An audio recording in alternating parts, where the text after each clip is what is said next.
problem is not blackness, because blackness is beautiful. Black don't crack. The consequence of the single story: nobody is ever just a refugee. Nobody is ever just a single thing.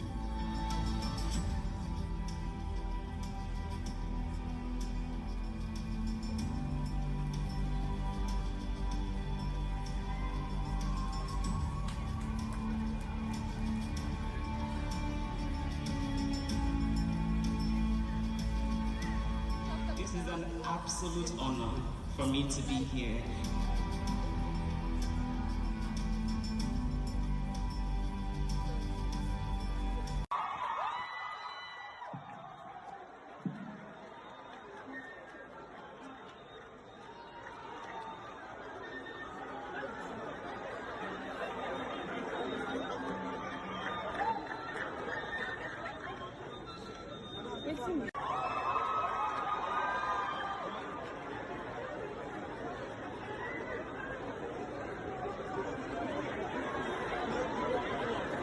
Ngozi, Adichie.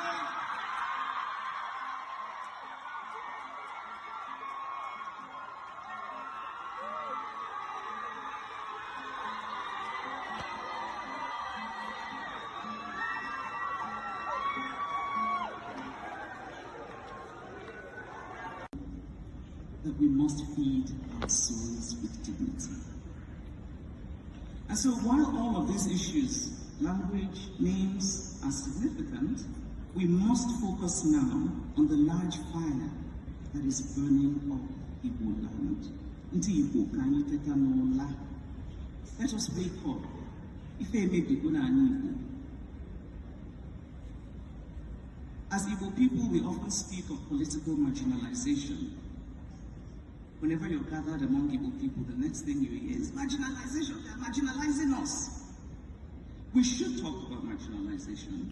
I think any honest assessment of Nigerian history since 1970 must acknowledge the political marginalization that Igbo people have suffered.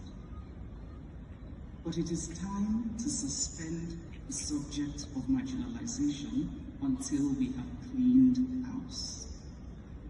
We are giving those who want to marginalize us even more reason. Good evening, thank you all for being here. And I want to start by thanking the Center for Memories because they're doing the essential work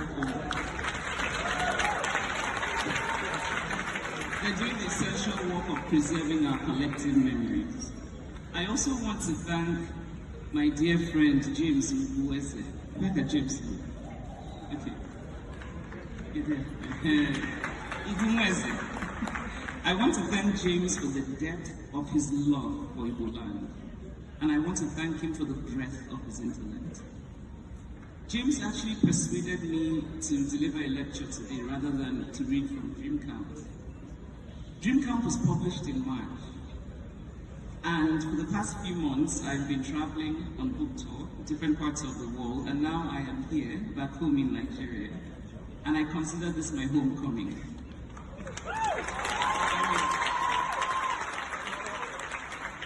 I was in Lagos a few days ago. I was in Abuja just 2 days ago, and now I am here in Enugu. I'm here in this beautiful city on the hill. I am here in the city of my birth. So I drew my first breath about 2 kilometers away from where we are today, at the University of Nigeria Teaching Hospital on September 15, 1977. So although I was born in Enugu, I grew up in Nsukka, on the campus of the University of Nigeria. I am from Aba, in Njikọ, the local government area of Anambra State. My mother is from Umunachi in Dunukofia local government area of Anambra State. All are my homes. But more importantly, and I think more significantly, I consider all of Igbo land to be my home. From Enugu to Anambra, Imo, Abia, Ebonyi, and the Igbo-speaking communities in Rivers, in Kogi, in Benue, in Delta. All of them are home because all of them are Igbo land. Igbo. Whenever I land at an airport, whether in Asaba or in Enugu or the wonderfully named Chimamanda International Airport in Umweri, the overwhelming feeling for me is one of wholeness, an internal calm, an instinctive ancestral peace. Also it was for many years, until recently. I am not the only Igbo person who no longer feels this instinctive wholeness, this peace. I am not the only one who reads stories from Igbo land and turns away in horror, who sees what is happening in Igbo land today and is consumed by shock. Of Chinua Achebe's seminal novel, Things Fall Apart.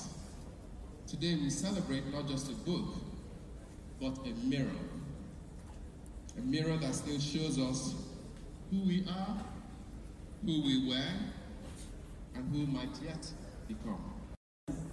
You see, Achebe wrote Things Fall Apart. Remember that novel was published in 1958. By that time, very little had changed in Igbo society. Women were still not inheriting anything. They were not reckoned with as male children. They were reckoned with.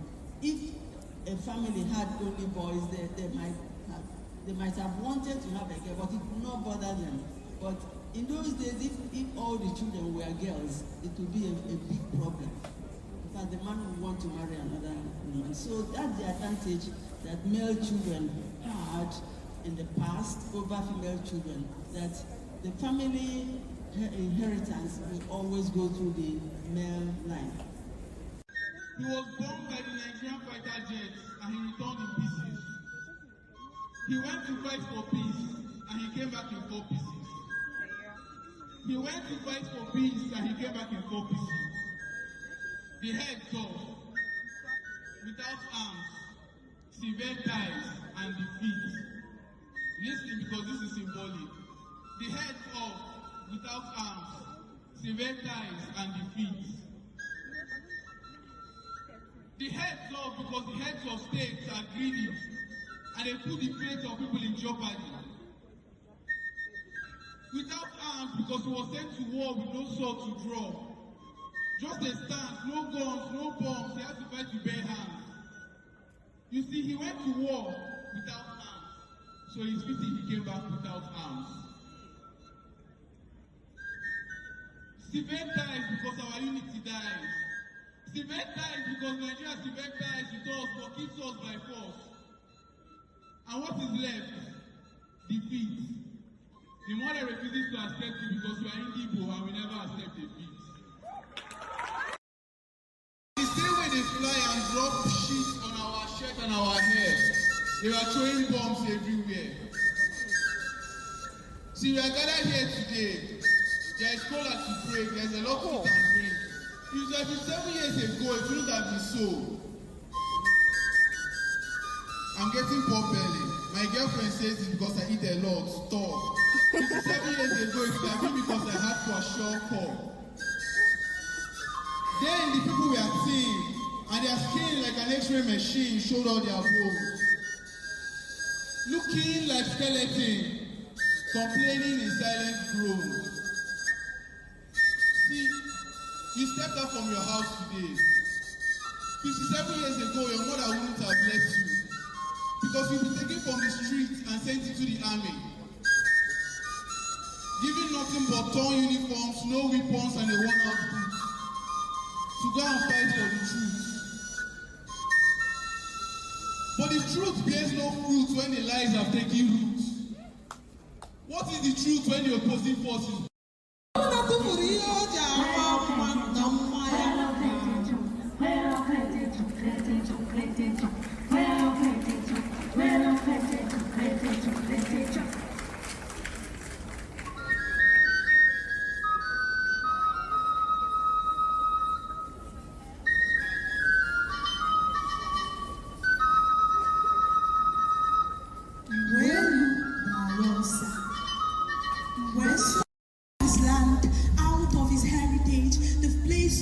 forebearers, his beings, that one day they will put more than just a knife to what holds us together, that bullets will rain on our roofs and the sky will cease to cry.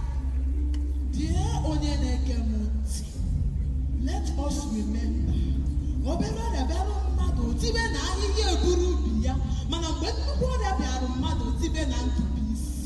That there will no longer be space between a man and himself, his tribe, his clan, between states and countries. That Israel will one day bait Gaza with missiles, and Iran will threaten to bury Israel beneath ground. Alongside all the new worker buried in Ukraine, that there will be chaos in Sudan and insecurity in Southeast Nigeria. Blood go flow, dead body go surplus for Benue.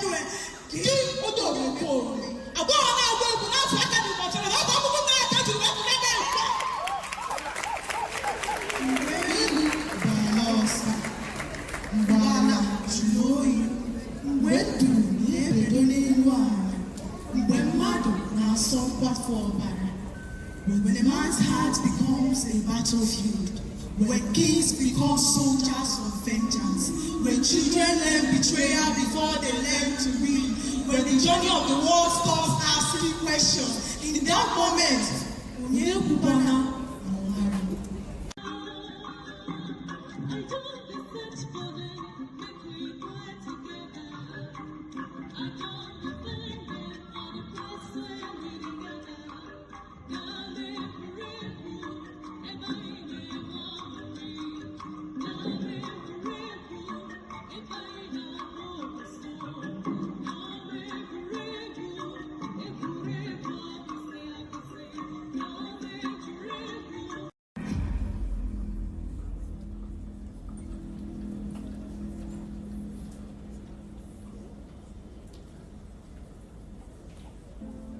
comes to me. Anytime, anywhere. Sometimes I feel like I don't know what I'm saying, still deep down inside, it feels like I do. Coming to me like this voice in my head. When the rhythm of this voice isn't actually heard by you, both of us, carving its way like this resounding force. But what can I say? I'm the author of its existence. Hitting the tap and kaboom, it's nonsense. These words like magic, music to my ears. The tiny iceberg that casts the Titanic, well, who cares? I do. These words destroying my peace. When these are the words that actually give me peace, beyond